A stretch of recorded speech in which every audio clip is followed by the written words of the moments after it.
gun that never was. They never made this gun. Do you know if anyone else has this?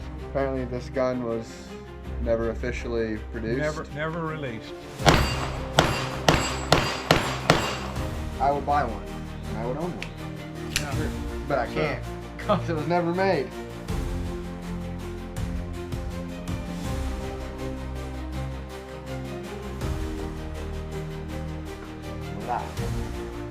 We are live. So I'm Dick Jones. And I'm Sebastian. And we're at the gun farm today. Yes, sir. And we're talking about today the gun that never was. And it's laying on the table. The gun that never was is laying on the table. It's a really neat story about the gun that never was. And honestly, it's one of the really neat things that happened to me as a writer for gun magazines. So I don't remember which magazine I was writing for. I wrote for the Beretta blog. I wrote for a whole lot for Gun Digest. And my editor, the reason I wrote so much for the Gun Digest, Doug, forgive me if you see this and it makes you look bad, but it was so funny. So Doug was a procrastinator. He was my editor. And he would call me and he would say, Dick, I need an article on a pistol and I need to get it by the first of next week. Have you got anything you can do? And I'd say, well, yeah, because I've always, you know, I'm crazy about guns. So if something new came along, I got one. Right. So anyway, as a result of that, at one time I wrote more for Gun Digest than just about everybody else. Sometimes I had 3 articles in one magazine. It was really cool. I got invited to go to Gun Sight, which is a big deal in Paulden, Arizona. Everybody knows the name of Jeff Cooper. Jeff Cooper started this, and the gun companies, when they introduced a new product, they would invite writers to go to Gun Sight, and then we'd shoot the new gun, and hopefully we'd write an article about it. So I got invited to go to Gun Sight, and at the time, Remington owned Para. And Para was started, I think, about 1985 by a couple of guys, and their first thing that they invented and marketed was a paint gun. Yeah. But they did turn out, they turned out making double stack 1911 pistols. So I guess they were probably the first guys that did double stack 1911 pistols. I had a Para, they called it a 918 because it was a 9mm, held 18 rounds, and it was really cool. It was a 1911 9mm pistol with a big double stack magazine, and I shot my first Bianchi Cup with it. Anyway, at some point I got this call, Remington owning Para. Para was going to bring out a new gun. They had been making the double stack guns for a long time, but this was going to be a competitive gun, and out of the factory it was going to be, you could take it straight to a match and shoot the gun. Okay. So this one is the gun that we shot. So this is a 14 round 45 ACP 1911 above, double stack below. It's not the same thing as the 2011. The 2011 is a STI gun that was a high capacity 1911, but it had a separate grip module. Okay. So the actual frame of the gun was one part of the gun, and the grip module was a different part of the gun. Okay. This is all together, and that's the way Para made these guns, these high capacity guns. So we went, I'm looking to make sure I'm looking at the big hole in the barrel. So we went and we shot this gun. And man, it was really cool. It was really cool and fun. We spent like 3 days on the range shooting this gun and going through their pistol 200 or something. They got a number, and you can go through this and then step up and go through a more advanced class and so on. Yeah. And it was kind of the basic class. So into the class, we were almost done, and they brought out some new guns that they had. As a matter of fact, that picture that's in the shop that's got, you know, showing a picture of me holding a gun, that happened that trip. Okay. So they gave me, Travis Tomasi was their professional shooter guy, and he came to me, and man, I was strutting big, because he came to me and he said, Dick, he said, I've been watching you shoot, and you shoot really, really well, and I'm concerned about the front sight height on this new gun. Would you shoot it for me and tell me what you think? And I thought, wow, Travis Tomasi's asking me for advice. Is this cool or what? Yeah. So Travis was a big deal at the time. I don't know what he's doing now. He's a great guy too. Anyway, I shot the gun, and I shot a ragged hole, and that picture is, you know, it's on my banner for my concealed carry class stuff. And so during that trip, you know, I shot the gun, and I really, really liked it. But I felt like they made a mistake bringing it out in 45 because it's a competition gun, and nobody shoots 45s in competition. Right. At that time, if you shot major, you shot a 40. Really? Yeah, and 40 was huge then. 40's dead now. It's amazing how dead 40 is, but for it to have been so big. What was the joke back in the day? The reason I carry a 45 is because they don't make a 50 or something. Well, whatever it is. You know what? Then there was a company that made a 50, and they did a review on it and wrote a magazine story about it too. Gun Crafters, I think, was the name of it. Really high dollar, really fancy gun, huge, thick, fat case. 50 GI. I don't remember what the GI stood for. It wasn't government issue. But anyway, we shot that gun for 3 days, and I really liked it. And at the end, they said, now guys, you need to send us your FFL because we're going to send you your gun. I really liked the gun. I was excited about getting it. And Daniel Cox was the guy that was he was the para guy for Remington. He was the product manager, I think is the term. And I told Daniel, I said, guys, the only thing I see wrong with this gun is you should have brought it out first in 9mm. Yeah. And he said, we're going to bring it out in 9mm. It is coming. I said, all right, so I'm going to write a story on this, and then when you get the 9mm, I will get you a whole new article somewhere.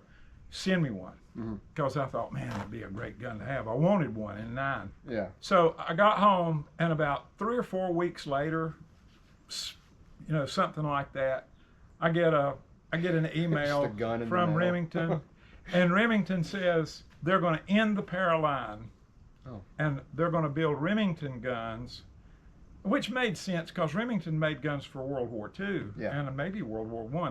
They made 1911s a long time ago. Right. So it kind of made sense in a way, but also in that article it said they were going to start out doing the very basic guns, and then they'd work their way up to the more sophisticated models. And I thought, well, I'll never get my 9mm. Yeah. So at some point, I'm looking to make sure I got the right gun.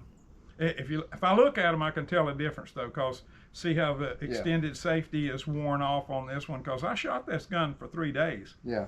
Anyway, at some point, Gary Byerly at the gun shop called me and he said, I got you a gun. And I said, I don't have anything coming. He said, well, I got you a gun. No way. It's a para. So I go to the gun shop. One day I'll get a call like that. And it's this gun.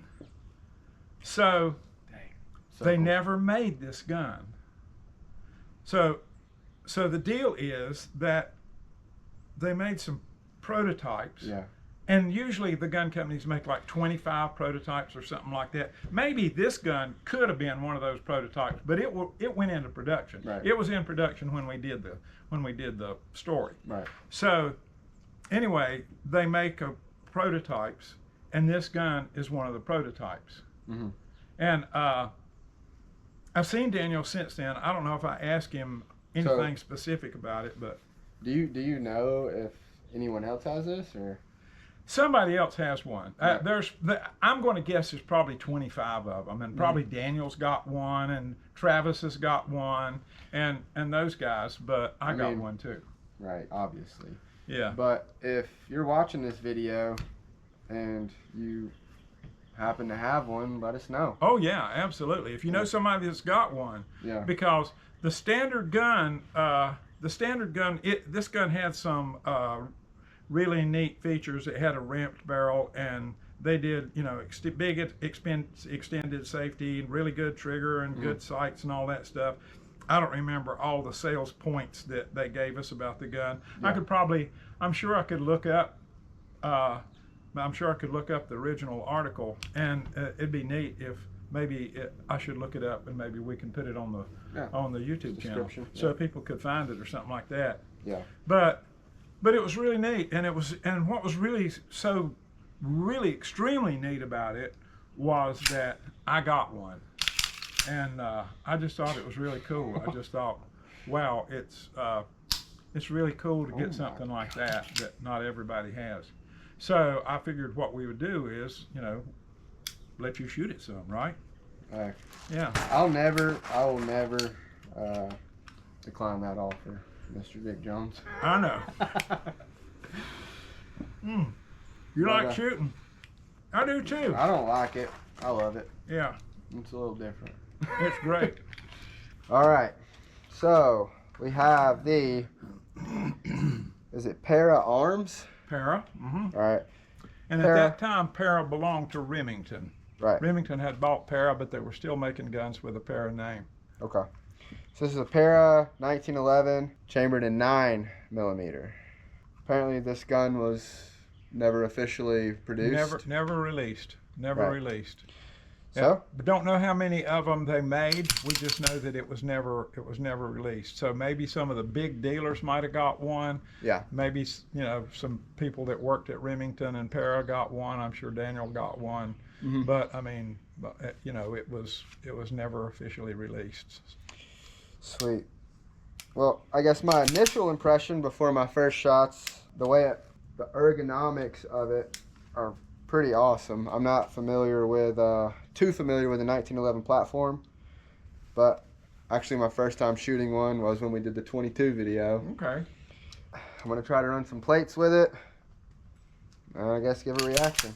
All right, let's see how it goes. Yeah. Make Travis and Daniel proud.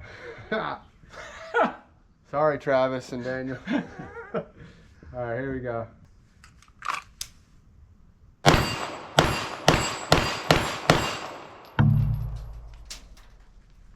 They all fell down. What do you think? I love it. Ain't it cool? Just about anything I shoot out here, I'm going to love, I feel. It's very nice. So, is the light trigger surprising you? It is, actually. Because you've probably never shot plates with a trigger that light.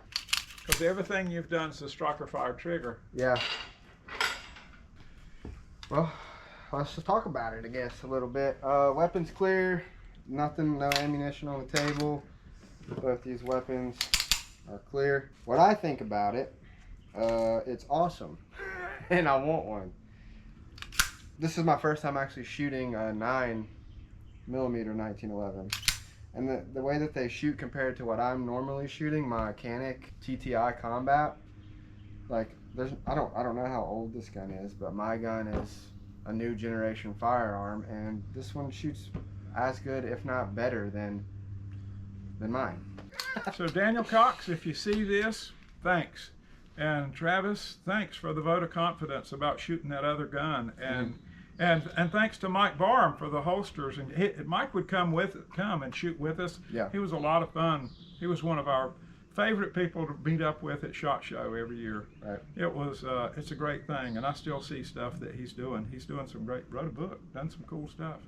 All right. Yeah, I think we'll wrap it up there. I feel like he was going to say it, but I'm going to say it first. Thank you so much for everything so far. Our channel has kind of grown pretty quick.